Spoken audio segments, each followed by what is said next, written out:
The Miss Teen USA pageant was only a few days ago, and of course I had to tune in, so I'm going to give you guys a quick recap of some of the highlights.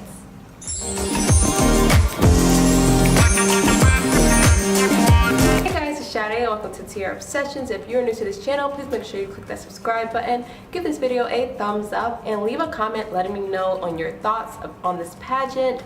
I have my own thoughts, but I will let you guys know those further in this video. So let's get started. So this past Saturday, Carly Hay, Miss Teen USA 2016, passed on her crown to a new girl. And if you guys are not familiar with Miss Teen USA, the new winner gets to travel around the country, she gets to travel around the world. She volunteers, she promotes different organizations. She also gets modeling and other opportunities that kind of in a sense makes you basically like a celebrity. So being Miss Teen USA is a pretty big deal. And so for their full reign, which is a year, up until from the time they win up until it's pretty much around the same time period the next year, that they get to have the amazing experience for a year. They get to live in New York City. I know back in the day, the Miss USA, Miss Teen USA, Miss University, all in the same exact apartment. I'm not exactly sure if it's still like that. They get to live this amazing life and have this amazing opportunity for a whole full year. It's really, really exciting, and it is definitely life-changing. So this year's winner was Miss Missouri Teen USA, Sophia Dominguez-Hythoff. The winner of Miss Teen USA 2017 is Missouri!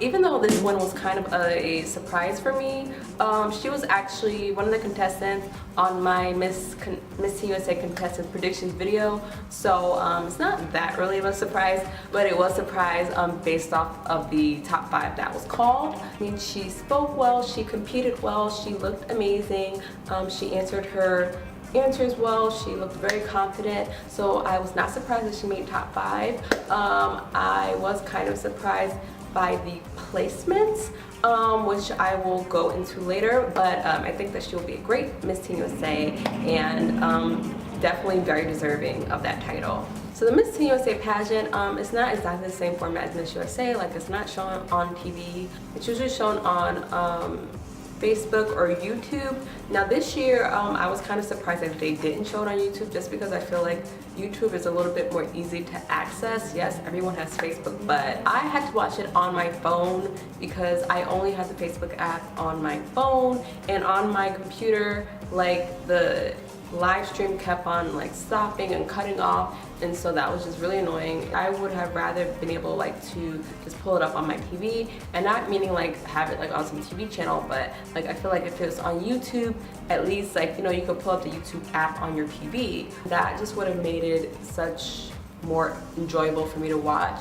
It was really more of a task for me to watch, just because it was on my little phone, and I didn't really enjoy watching it that way. So the finale night started off with announcing the top 15. Ladies and gentlemen, these are our top 15!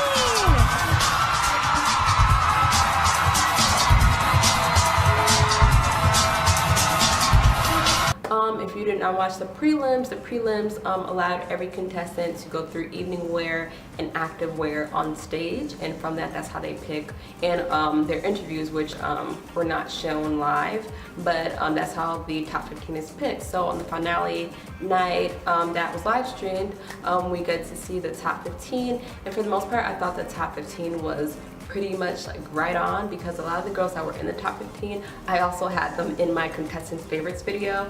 I'm not trying to brag or say anything, but I think I am pretty good at nailing down on the top 15. Also for the top 15, the girls wore the same exact gowns that they wore in the prelims, and it just gave me a better look at the gowns. Just because I feel like I paid more attention, just because since it was such a smaller group. So I thought that the gowns, a lot of the gowns were really, really great on the girls and all the contestants. The activewear, I kind of have a love-hate when it comes to activewear. Ladies, you look beautiful in your Yandy activewear. Thank you, ladies. I get why they're doing the activewear, I guess because, you know, they're younger. They necessarily don't want them, you know, to be strutting around in swimsuits, I guess. And maybe it helps the contestants feel more confident. Or maybe I felt that the activewear could have been, I guess, more colorful, more bright, I guess because they're younger, so I thought that more color would have been good for them. And I don't know. So I'm still, you know, on the fence about the activewear instead of the swimsuit wear competition. Let me know your thoughts in the comments below. So before I touch on the top 5 and the final results, this pageant I felt ran really smoothly and really quickly. I felt like it did not run too fast and it did not run too slow. And with these pageants, that seems like a habit of the pageants just feeling like they are dragging out, especially with Miss USA and Miss Universe and the Miss Teen USA pageant. It was just going, it ran really, really smoothly, and I actually liked that and actually enjoyed that. We did have a performer this year. I don't remember the performer's name because honestly, I'm not familiar with him.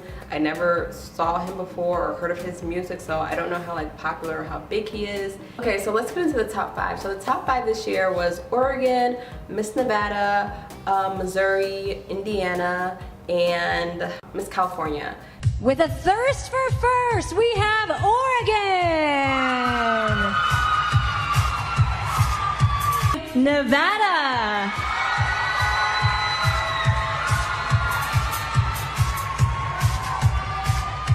California, Indiana, Missouri.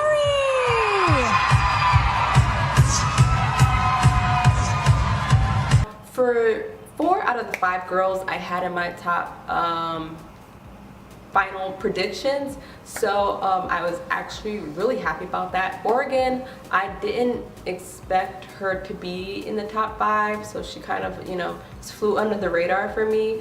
But I thought that Nevada, California, Indiana, and Missouri being top 5, I thought, you know, that was pretty on, because I thought that that was a really good, strong top 5 group. So the interview plays a very large role when it comes to the placement of the top 5 and who's going to be the winner. Now, I thought that the interview competition was a very strong competition. All of the teens spoke very well. They gave really great answers. They answered their questions. And for me, it's interesting because I always think that the teens do so much better than the Miss contestants when it comes to answering their onstage questions. I mean, none of them bumbled, none of them like forgot or stopped mid-sentence or said something that completely didn't make sense. And always, every single year with Miss USA contestants, there is at least one contestant that does those things. So I thought that it's so interesting that the Miss Teen USA contestants, they seem to not have those issues. They seem to be very well prepared and very confident, and I think those came across in their interview questions on stage. I thought it was very hard at that point to figure out the placement. But however, I thought that California, I thought that she was very consistent throughout the whole competition, and she spoke very well and gave amazing answers. Tell me about the campaign you started for acid attack victims. Tell me why you did that. So actually, the reason I started working with acid attack victims was because about 8 years ago, my entire family decided to organize a fundraiser, which was a cultural dance performance, an Indian cultural dance performance, where we raise money and we then donate it to acid attack victims and to charities that pay for their surgeries. And so what I did was I took that project on as my own, and I joined a foundation known as the Grossman Burn Foundation. And I've been working with victims for psychological support, for organizing fundraisers for the surgeries that they need, and it's been such a fulfilling experience. So for me, I thought that California was going to be one of the contestants in the bottom 2. And that did not happen. That was very shocking to me. I just thought that, you know, she competed very, very well. So California ended up being called the 4th runner-up, which was extremely shocking to me, and I'm sure to lots of people. And once they called her 4th runner-up, I had a feeling that the winner was going to be someone that I did not expect, just because I thought that she was going to be pretty close to winning, and that when that did not happen, I knew that I probably did not know who exactly the winner would be. So the third runner-up was Indiana, and I thought Indiana did very well also when it came to competition and when it came to interview, and I loved her gown. I thought it was so different and so cute, and she was placed third runner-up. Well, it's actually a book I read, so every day it's something new, and I make sure that I start the day with that, because whether I know what's going to happen or not, I start the day with something positive, because you never know who you can affect throughout your day or what you might need. Second runner-up after her was Nevada. Now, Nevada was a big favorite for me in this pageant, and she was a favorite for lots of people, just because she is really amazing, and I've been following her pretty much since she's been crowned. Well, last year I actually had the worst breakout of my life, and it left me feeling extremely unconfident, and that was not a good feeling. So I decided that I wanted to take that obstacle and turn it into good. So I decided that my goal is to be my own boss, and I want to create a product that helps every person feel confident in who they are and love the skin that they're in. She was also a girl that I thought would come pretty close to winning. So when she got third runner-up, that was kind of disappointing, because I really wanted her to win or either be like one of the last two standing. So after Nevada was called, the last two standing girls were Oregon and Missouri, and Oregon ended up being called the first runner-up, and Missouri was the winner. I did not see Oregon as being one of the last two standing contestants. The winner of Miss Teen USA 2017 is Missouri! I thought that maybe she would have been like fourth runner-up or third runner-up or even second runner-up, but you know, that's how pageants go sometimes. It's like you don't really know what's really going to happen until it happens. Out of her in Missouri, I thought that Missouri was definitely the girl that would most likely get chosen. So once the final two were called, I knew at that point that Missouri was just gonna win. So yeah, so those results were definitely a surprise for me, and they were for lots of people, because I was asking people on social media. Lots of people were saying that they were surprised. So yeah, but you know, that's all part of the fun in watching pageants. And overall, I thought all the girls did amazing. I thought it was a really well ran, smooth running pageant. I just did not enjoy the way that I watched it on Facebook. That was one of the most annoying things of this pageant. So that's going to be it for my recap for this year's Miss Teen USA pageant. I do these recap and prediction videos for some of my favorite pageant systems, and currently I just stick to Miss USA, Miss Teen USA, Miss Universe. So if you have any suggestions on other pageant systems that I can do these predictions and recap videos on, please let me know, and maybe I will try to do them. Please remember to subscribe to Tiara Obsessions for more pageant predictions, tips, and pageant related content. Thank you so much for watching, and I will see you in the next video.